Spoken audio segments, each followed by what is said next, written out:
Hello! I'm going to show you how to master the new parry and manual crouch stealth in Assassin's Creed Black Flag Resynced. Okay, so let's learn the new combat and stealth mechanics.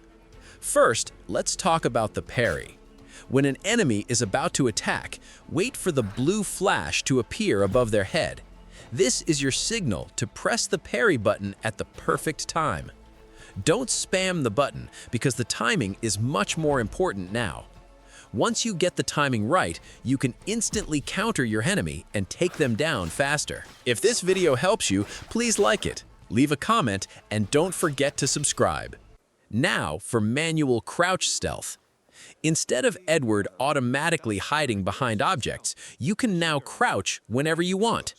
So, when approaching enemies, press the crouch button and move slowly through bushes, corners, and cover. Alright, this makes stealth much easier because you can choose exactly when to hide instead of relying on the game.